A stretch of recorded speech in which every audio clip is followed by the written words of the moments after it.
Good morning. It's a big crowd. Thank you.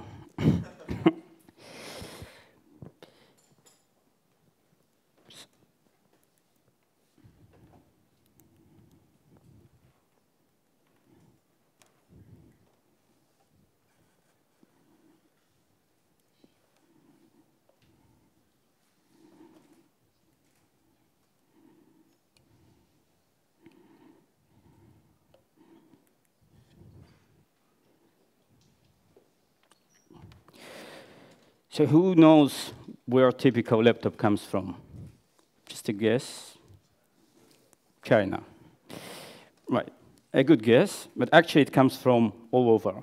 Right? It is produced by a huge supply chain of lots and lots of different companies in different places. It starts off from mining actual metals and then oil and plastic and then assembling all kind of different pieces. This is just a small part of a supply chain to produce one single piece of one single product that most of us own.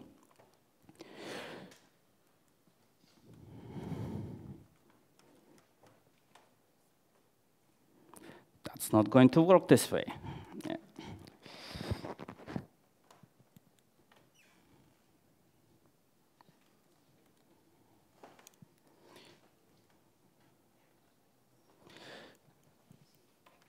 So, back to the story. Yeah. So this man, his name is Malcolm McLean. He is the one who essentially enabled this revolution of supply chains. Essentially, he did not invent a container, but he was the one who basically made the container popular. He was the one to start a company called Sealand. He originally was an owner of a trucks company. At some point, he decided that containers are the future. It was in 1950s, and he sold his trucks company. He bought a ships company, rebranded it, and essentially from that point on, he started shipping in containers. His main vision was that everything would be shipped in containers. And not just on sea, but also on land. That's why the company obviously called Sealand. Now, before containers, that's a typical port, fairly old one, let's say 100 years ago. That's how the work looked like. People were actually carrying stuff to the ships. Right? And today, typical port, this is specifically Rotterdam port, which is one of the biggest in the world. It is the biggest one in Europe. And it carries something like 7 million containers a year. And this is only a small fraction of the port. It's just enormous. And as you see, it's all about containers. There is more or less nothing else. There is about 90% of the stuff moving around the world is moving inside the containers. But this story didn't change the world just in the 1950s, right? So it wasn't like one day there was a container, and the day after we have supply chains and things are moving around. Now, actually, in the beginning, it was fairly obvious that those people actually carrying the stuff into the ships, they called longshoremen, and their work would change. It was absolutely obvious, right? It's like, instead of manually carrying the stuff and taking the ship and holding the ship for days in the port, you could just pick up the container and put it inside. So there is nothing unexpected here. But actually, next step was also fairly reasonable. So the things around those people, the cranes, actually, Sealand, when they started container shipment, they bought a bunch of ships from World War II, and they redesigned them to carry containers. And since the container is a fairly heavy thing, so you actually cannot, put it on the ship manually. And there were no cranes capable of carrying tons of containers. So they actually designed their own cranes and started installing them on the piers in the ports. So, okay, this is still reasonable, right? The ships and the cranes are changing. The next change was also expected. Essentially, if you want to put a container on a ship, you want it to go all the way from the factory on trucks, trains, and whatever. But what started happening later was less predictable. So in 60, 70 years ago, the factories were actually located near the port. It was very important to be as close as possible to the port. This actually allowed them to reduce dramatically the shipment costs. And of course, there were a huge amount of workers in the ports, and they lived near the port. So in 60s and 70s, weird things started happening. Those factories, they realized that actually there is no point to be near the port. They can be 500 kilometers inland with more or less the same cost of shipment. So they started leaving places like San Francisco and Manhattan and moving into inland of US, in the middle of US. And the same, essentially Manhattan today is a financial district and residential area. And 60, 70 years ago, it was mostly populated by factories and port employees. And once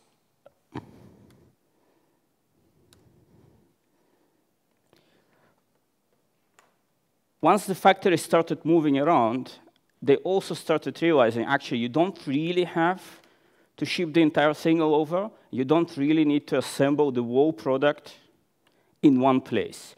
You can actually create different pieces of the same product and then assemble it in another place. And that's what eventually led to creation of supply chains. Now, supply chain, essentially, the big difference between a normal factory and a supply or normal company producing a product and supply chain is that the optimization is done not for one single company, but for the entire supply chain in general, like as a whole. It means that if the supply chain includes thousands of companies, then they all need to be better off. They all optimizing together to provide higher value. And the reason they can actually do that is because the cost of shipment went dramatically down. And dramatically, I mean, in 56, just taking the container, actually, not the container, without the container, taking a ton of stuff from the pier to the ship, the cost was almost $6 in the money of 60s, which was a lot of money. Today, essentially, taking 20-ton container from the pier to the ship costs you €3. What it actually means is that you can optimize not just by buying cheaper supplies and buying improving the production of your product, but also you can actually produce different pieces in different parts of the world, and actually you can produce part of it, then ship it to China, then use cheaper labor, and then get it back for less money than if you would produce all of it in the same place. So this means that about 100 years ago, Ford actually owned steel mills and rubber plantations and actual forests, right?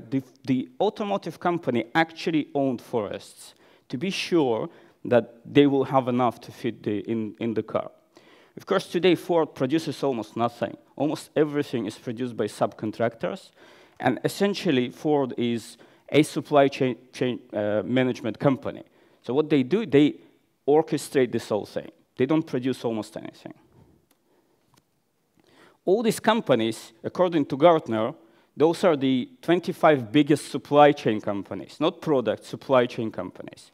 So when we talk about McDonald's, we imagine that McDonald's selling hamburgers. That's the biggest task McDonald's does. Actually, not true.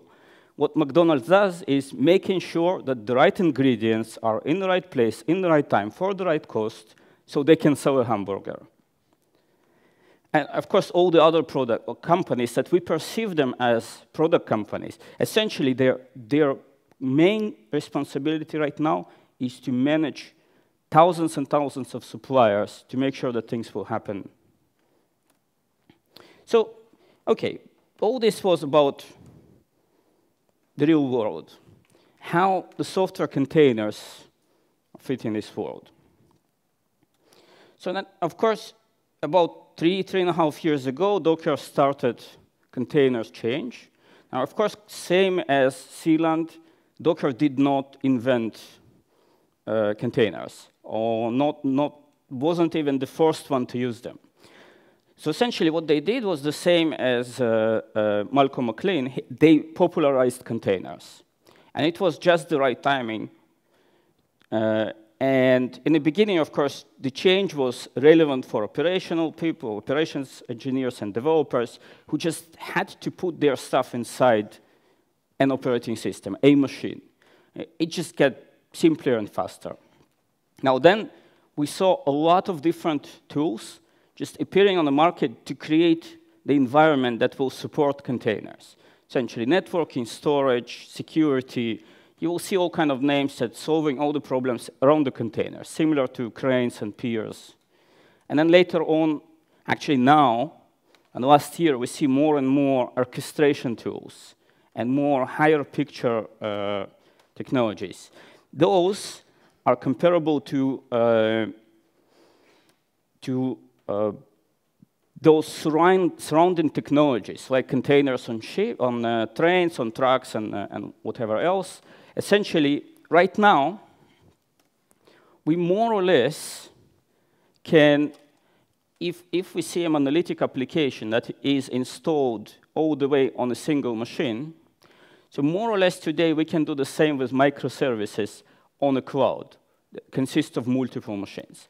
Essentially, we almost can treat a cloud as a single machine, as something that just taken care of, with very low cost, very simple, and this reduces the cost of shipment of value in software world. Of course, shipment of value means shipping the, let's say, data or stuff between microservices, let's say. That's one of the examples. So we are more or less here now. We are kind of finishing the third circle right now. So it means that in the future, we will see the factories, which is software companies. And of course, any company today, any company of reasonable size is a software company, including banks and all those supply chain companies. They're all software companies. They all have large development departments.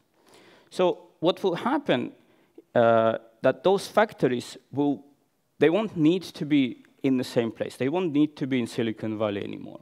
And later on, they will be able to specialize and produce only pieces of this functionality. Like today, we have a Twitter or Facebook or Google, all built by a single company.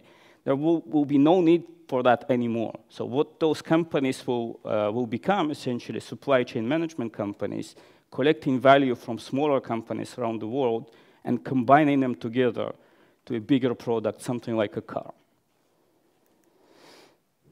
So this will essentially create software supply chains, the same way as automotive companies are now supply chain companies.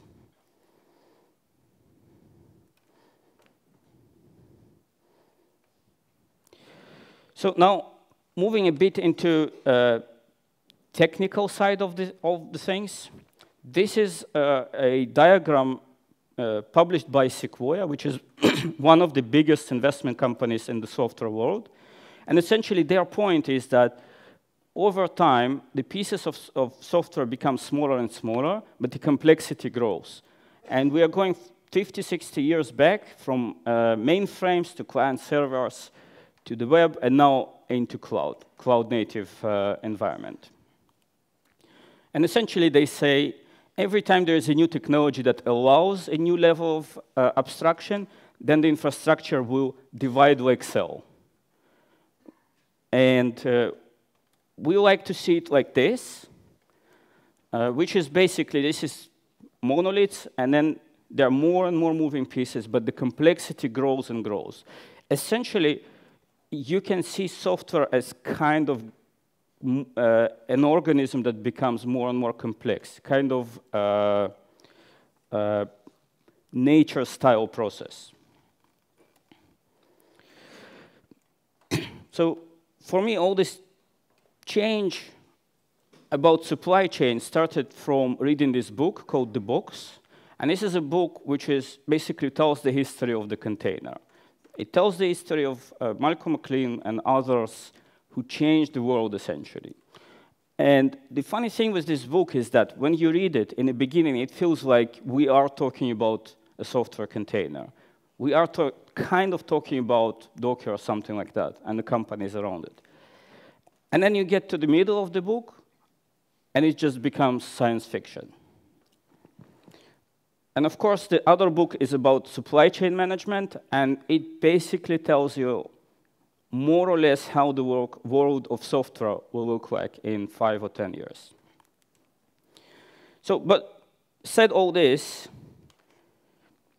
is it the end of supply chains? I mean, in the real world, coming back to the real world and of the software development, are we at the end of the development of software of supply chains, and what is coming in the future? And of course, the innovation never stops, right? So there are few things that I chosen to show that will kind of suggest where we are heading in the future. So the first one is mass customization. So as you know, about 200 years, we started Industrial Revolution, and the point of Industrial Revolution was about, basically, it was all based on mass production. You take one thing, and you produce as many pieces of that one thing as cheap as possible. And you know, this famous quote from Henry Ford saying, you can get 40 of any color you like as long as it's black. Essentially, one piece for cheapest possible price. And today, it led us to the wealth we have right now. So actually, most of the world is very wealthy because we can produce as many things as we like. But because we are so wealthy, we actually don't want as many things as other people have. What we want is uniqueness, self-actualization. Yeah, it will speak less to the men, but imagine a woman walking into the school reunion in the same dress as the old rival. Right? You don't want to see anything like that. You want to make sure that whatever you have is absolutely unique. So it means that the production will not be one optimization on the numbers, but it will be optimization on the numbers with the variety. So the second thing is 3D printing.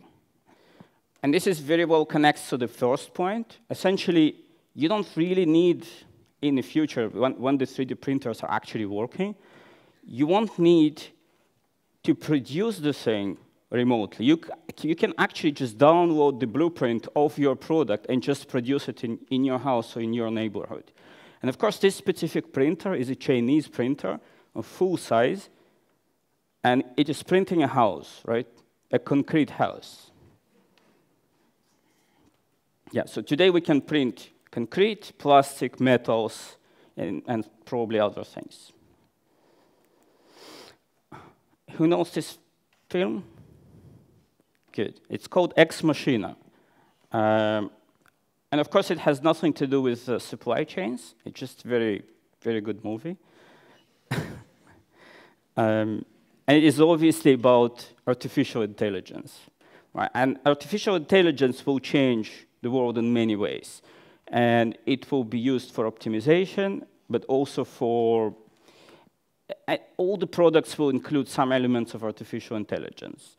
And essentially, the supply chains and everything will improve itself, further it will go.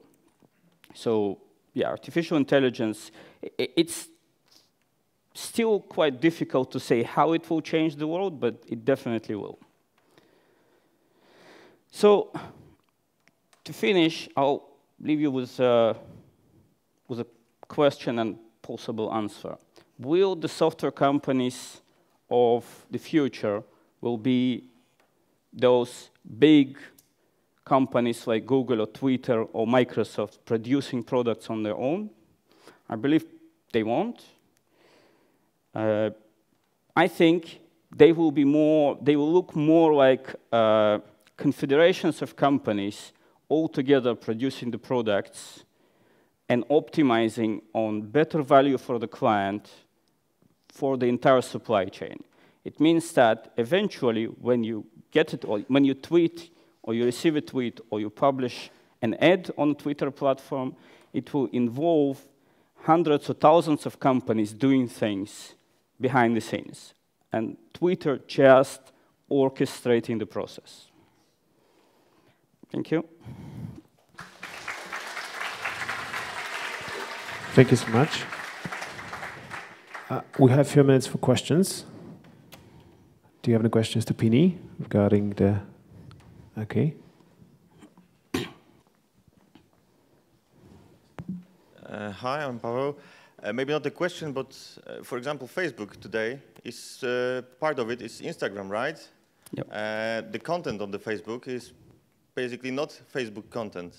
So basically, I think that part of it is actually happening, and the companies like Google or Facebook have so much power, money, and so on, that they divide themselves into smaller companies. Yep. And the alphabet above the Google is something like that. So I think it's already happening for the big players. Yeah, so this is always the case, right? So when a big revolution happens, it first happens in one company or a small number of companies. Of course, containers are used in Google for 10 years now. And of course, some companies are so big that you can say they are federation of companies, essentially, like Google. They are producing different things. They are not related. What I mean is, yes, some companies can optimize and can create an environment that is ahead of the market, but same as containers, and containers were used in 1920s already for military purposes and some other purposes. But they really happened, the change really happened only in 50s and 60s. So this change will propagate throughout the market, and that's the big thing. It will not be unique for some companies, but it will become massive. Anyone? One more? There's one over there. Don't you think that this change Hold on. Don't you think that this change will be a little more difficult with the software companies than with the production?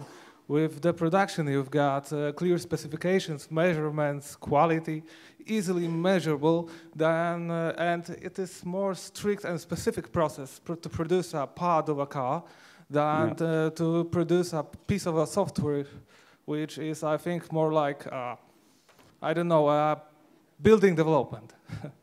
It's more it's less time specific. It's more like an, I don't know, an art. Yeah, well, I think 100 years ago, producing a car was as an art. I think, yeah, so right now it feels like it's not possible, but we are doing consulting, right? We're going to clients every day, every week, and all of them unique in their eyes. In reality, there are only a small number of problems in the world, and if you know them, then you can solve them. Software development is not unique, it's just not as mature as other industries. So what I mean is not, when I say companies will share value and create supply chains, I don't mean technically speaking on compiler level, because that happened a long time ago. I mean in runtime. So when you have a running system like Twitter, you will use services of other companies, which already is, some companies already do use it. Actually, many companies already use it to a certain small extent, and it will all be production. And like Facebook, you have a reactive UI, or Netflix, you have, if the trouble happens, half of the site is off, but it's still available. So there are techniques even today to continue and survive even when some of your subcontractors are down. Okay, I think the topic can be very hot and discussions lobby. So thank you, Pini, for your talk. Applause, please. Thank you.